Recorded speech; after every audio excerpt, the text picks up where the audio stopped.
This is Tyler O'Neill, senior editor at the Daily Signal. I'm honored to be joined by Payton McNabb, who is, really a star on the issue of standing up for biological women from this nefarious trans agenda. Thanks so much for joining me, Payton. Thank you so much for having me. So, for those who haven't heard, you were expelled from your sorority because, and of course, this is the entire debate, right? They say you were expelled for bullying and harassment related to a video that you posted on X, which showed you confronting a man in a woman's restroom. Can you unpack this a little bit? And, I think this is really shocking given that, you suffered traumatic brain injury and other injuries from a male competing against you in women's volleyball. Yeah, so I mean that whole experience was it was awful. I come out of my bathroom and then I see a fully grown, which we're later to find out almost 30-year-old man in the bathroom with me with a dress on, and I just I don't know, I completely froze. I felt so incredibly uncomfortable, and I could not believe this was happening to me, and I couldn't believe that it was happening on my campus. So I think that, that was my whole intention there. I was thinking about how we always have little girls coming in and out of that bathroom because it was in the dining hall, and we're in a public university. How am I supposed to know what his intentions were? Because I've never seen him before. I didn't know if he was a student or not. So it was just an really uncomfortable situation. And I posted it, I videoed it for my safety. And then I posted it for awareness. And it ended up, letting a lot of women know on campus that this is happening at our school. And I've had so many of them reach out to me and thank me for that because they didn't know either. And it's just completely ridiculous. I went into this civil rights battle for 9 months, basically, from the university, but I got kicked out of my sorority. They wasted no time, for sure. They wanted nothing to do with it and wanted to be as far away from me as possible. And so they acted early, and this was early on. It was still really hard. I was getting threatened. I had to move back home from school and a little earlier than I was supposed to because people were trying to find where I lived. And, that was a really dark time for me. And the sorority just made it so much worse. I still have friends in there, and I still, they're the greatest. But the fact that the majority of them and the whole chapter in a whole was so disgusted with my behavior and thought it was embarrassing to be associated with them. And I'm not going to ever beg to be a part of something that doesn't want me, but this chapter and sororities in general were created to empower women and lift them up. And that's what the whole sisterhood thing is built on. And the fact that they sided with a man who has no relation to the sorority whatsoever, but they sided with him and his feelings over mine. And it's just completely ridiculous. And I don't want to be a part of something that celebrates that and can't recognize that that's not okay. So the president of the sorority just sent a message, and I don't know if this is public yet, but it was sent to us at the Daily Signal.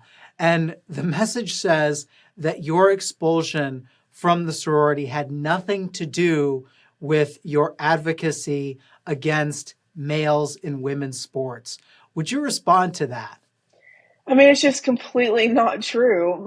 My email that says, why I got kicked out, it starts off saying why, and they refer to him as a girl and go on about what I did and how horrible it was. And that's literally why I got kicked out. I don't know how they can even deny that. I went through two different separate trials with them and with two different panels, and it was still the same thing. We were talking about the same thing the whole time.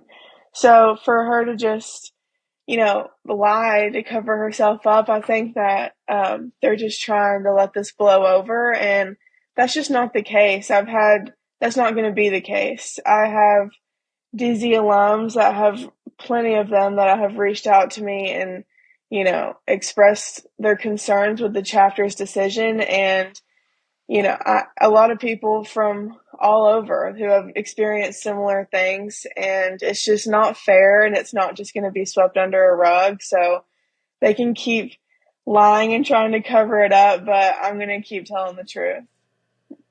And the DZ president has said also that Delta Zeta only accepts women. And this is coming in response to the criticism regarding this, transgender issue. I think this response is very interesting that it comes after people are rightly concerned and raising their opposition to the fact that Delta Zeta kicked you out. Do you think, had you seen any, transgender males who are members of Delta Zeta in either at your school or in other sororities across the country? I know that it's happened. I mean, it happened to Kappa Kappa Gamma, and they had a whole, those girls got kicked out because they stated the obvious that that's not okay and that there's fraternities for a reason. So it's not happening it wasn't happening in my specific local chapter. But this is something, I don't know if it's allowed and if it's actually allowed in or, in the whole thing or not. So, I'm still trying to figure that out more on that, but I know that it is happening across the country and other sororities too, because the Kappa Kappa Gamma girls aren't the only ones that have had to speak out about this. And it's just, I mean, this just proves that, you got the sports thing, you have the sorority thing and the school thing. Like, it really just affects all these different avenues, and girls are having to fight for their spaces in the bathroom, in their own sororities, on their own teams, like just across the board. So that's just why this whole gender ideology push is just it's erasing women, and it's trying to every day. And the fact that people can't even define what a woman is, it's so ridiculous. And it's like, it's just everywhere. Well, and you were there at the not State of the Union, the joint address to Congress with President Trump, and it was so. I think it really spoke to the importance of this issue that President Trump had you there. What was it like to be recognized on that size of a stage? And have you been at all in contact with the president or his team since? I mean, it was just such an incredible honor, truly just such a surreal moment. It's a blessing to even be inside of that room, and getting to witness history like that. But the fact that I was the president and first lady's one of their guests, it was such an awesome moment, and definitely something I'm never going to forget. And I'm just so thankful that that President Trump, thinks that the story is as important as it is, and is giving it a voice, to a much bigger audience. And I think that it really just showed how much he really does care about the issue as a whole, which is just nice, because I felt like the past few years we had just been calling out and pleading with an administration that completely ignored us. So the fact that this administration made those promises and kept them, it's just refreshing to see. But I just can't. I had it was a really good time, and it was just such an honor. And I haven't talked to, President Trump, but I am thankful for everything that he's doing. Yeah. How has your recovery been? I mean, I know you suffered tremendously from that spike in the head, in the face. Um, are you still recovering, or are you out of all the woods? Like, how has that process been? Yeah, so it's been a little over 2 years, and I I obviously I've healed a lot since then. It was really the worst at first, and I'm getting a lot better. I've really tried to. I have a good mom who prioritizes my health probably a lot more than I do. So I'm getting a lot better, and I'm thankful for that. But there's still things that, of course, I have to deal with, like the headaches and the dizziness. And the brain is just a computer for your body. So there's like a lot of other health problems that have come from that I'm dealing with. But for the most part, the head injury it has come a long way. And I'm not claiming that I'm still like, partially paralyzed or anything. So it's just, I've come a long way since then, and I'm thankful for that because it was really bad at first. So, what's your message on gender ideology? On how do you see this threat impacting people concretely? And what is the truth about biology and gender?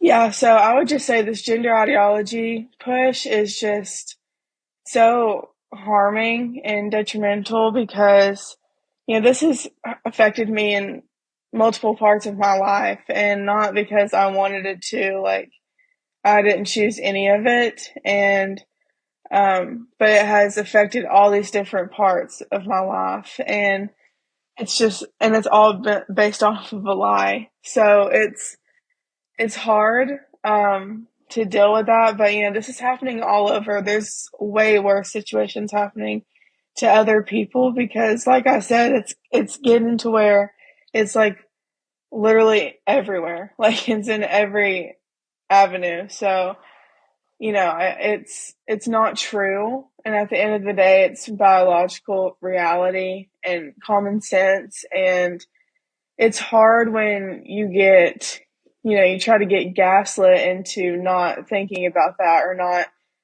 thinking about your gut, because especially the bathroom thing, like that was a gut feeling I had. And as a woman, I'm always taught to, trust your gut. And I check everything before I go anywhere. Like, I'm always on the lookout because that's just always what's been instilled in me since I was little, to keep myself safe. So, and then putting me through all of this, about the school and sorority putting me through all this, you're just telling every other woman not to trust their gut and not to listen to what they know is right.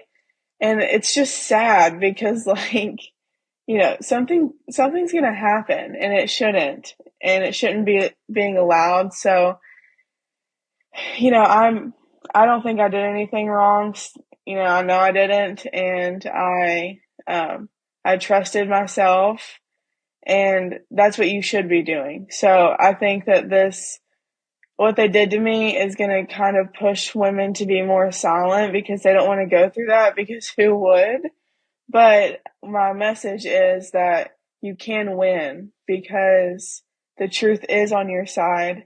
And I had all the odds against me, especially for my university case, and I still prevailed. So, again, it's just, we have common sense and reality on our side, and that's a big win. Well, in that university case, they were using Title IX, which was created to protect women and to ensure fairness for women in college campuses. They were using it to go after you for speaking out when a man was invading the women's restroom. Would you speak a little bit about how that seems very shocking to me? I mean, the irony of it's like, it almost sounds like a South Park episode or something, but it actually happened to me, and I could not believe it, especially on them trying to get me on Title IX. I kept thinking, like, how is a grown man going to charge a girl on Title IX charges for using the women's restroom? Like, that doesn't even sound real. But that's happening, and it's happening everywhere. It didn't just happen to me. So it's just completely frustrating, and it's just so insane that is actually happening. So you said that many of your sisters in Delta Zeta are now former sisters because you got expelled, are still your friends. And, naturally, it seems from the statements of the president of Delta Zeta, it seems like they might be getting a lot of well-deserved pushback here. What would you need to see from Delta Zeta before you would consider potentially rejoining, or is that entirely off the table for you? That's entirely off the table for me. This was not, I didn't want to come out with this story to try to like make them feel bad and let me back in because I'm never going to beg to be a part of something that like doesn't want me and has actively proven time and time again that they don't.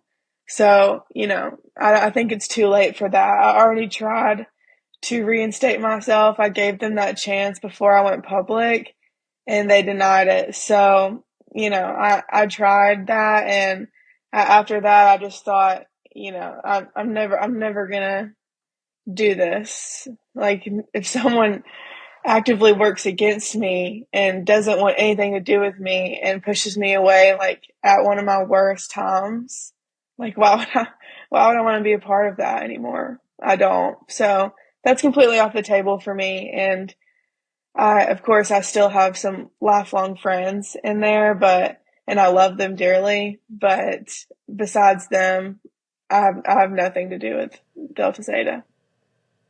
What was that process of trying to get yourself reinstated? Did that when so for those who aren't familiar with the timeline, I believe you were expelled in the late this was like late summer of last year. Did you try to get reinstated maybe in January, or was it in December? I think it was still in that same year. I don't know. It definitely wasn't like this year at all. It was um probably like first semester last year. I'm not really sure of the timeline, but I did try to give them that chance because, I didn't want to just like get kicked out and immediately, blow it up on the news. Like I wasn't going to do that because I'm not trying to get attention from it. So, and I also was under legality because of my university case, and I just won that this January of this year. So, all of this dropping at the same time, it wasn't supposed to, I didn't even know about the State of the Union or the joint address. I didn't even know about that until like a couple weeks before. So, we had been working on this, and, this is something that I really thought a lot about because like I said, I still have friends in there, and I didn't want to like affect them in any way. But they even agree that what happened to me shouldn't have. So they don't even care either. And I don't need to protect someone that didn't even think about protecting me. So it's just a lot of emotions, and it's unfortunate that it happened, but I guess it happened for a reason. Well, thank you again so much, Payton, for your stand for biological truth and reality, and for everything you've gone through, and for being willing to speak about it. Thank you so much for helping me get this out.